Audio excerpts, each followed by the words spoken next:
In this tutorial, let us learn how to establish budgets, establish monthly spending plans, implement changes to it and tracking monthly spending and variances right from EPS to project and to WBS level.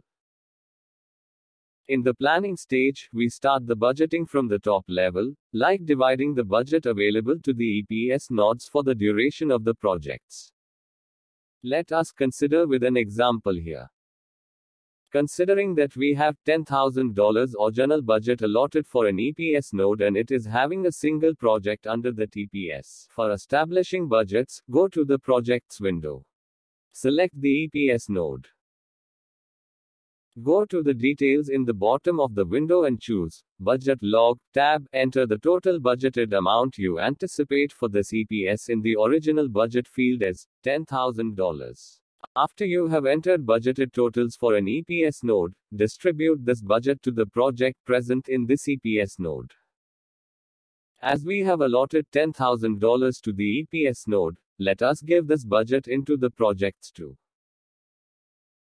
After you have entered budgeted totals for a node and its projects, you can start apportioning anticipated monthly spending amounts for the EPS node and subsequently to the project in the EPS branch. In this example is we have got the project timeline from April 21st to July 21. Let us go to the Spending Plan tab in the Details section and distribute $10,000 as $2,000 each for first 3 months, and $4,000 for last month in the EPS node.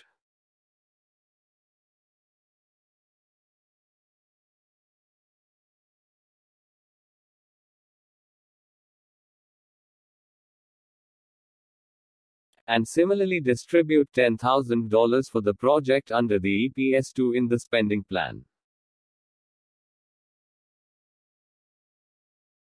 Now let us go to the project and allocate this budget to the WBS level also.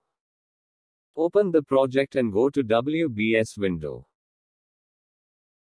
In this example, as we have allotted $10,000 for the project, and let us assume we have 3 WBS elements.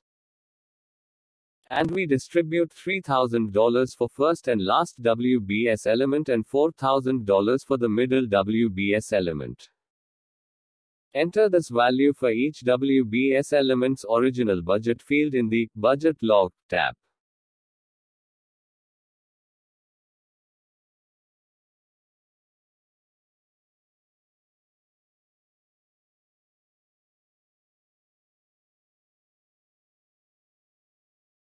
Now we are allocating cost for each month for WBS individually. For civil works we decide to spend $1,000 each for 2 months. For structural work $2,000 for 2 months. And finally for HVAC work $4,000. There is no need that we have to allocate only the budget allotted for the WBS node. The actual figures may differ at the monthly spending plans as per the revised planning.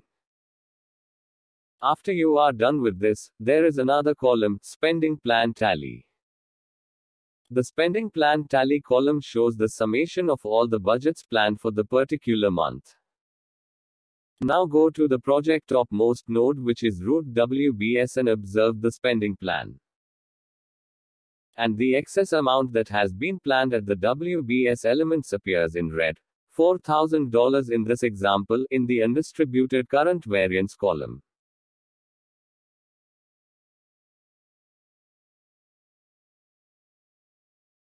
Once you have an original budget established, the next thing to do is maintain it.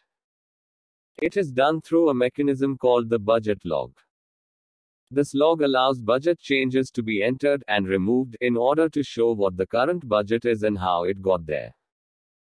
In this example, we are going to enter some changes to a WBS budget. To do this, navigate to the WBS project, go to the Budget Log tab, select Add. And complete all the points of fields. The following fields are available: the date of the change, the value requested, the person responsible for the request, the status of the change, the reason for the change, and identified for the change number. When you choose approved, the value of the change is included in both tab.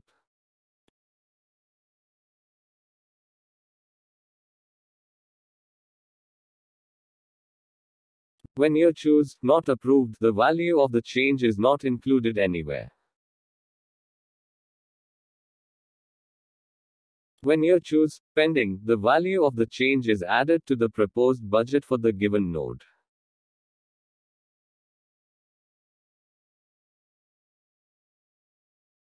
Now if you go back to the project window and check the budget summary tab, you will see the current budget is the amount that we spent to the project. Unallocated budget equals the value of the current project budget that has not been distributed down to the WBS. Distributed current budget equals the value of the current project budget that has been distributed down to the WBS.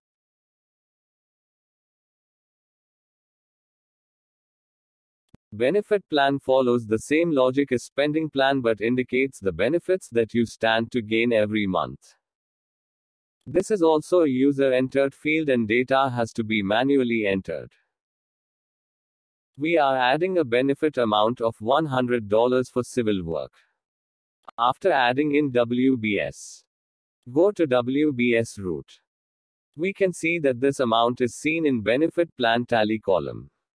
So, benefit plan tally, same idea as spending plan tally but only for benefits. Benefit variance equals benefit plan tally value minus benefit plan value. This is how the benefit plan works. Thanks for watching my video. For further more videos, please subscribe my channel.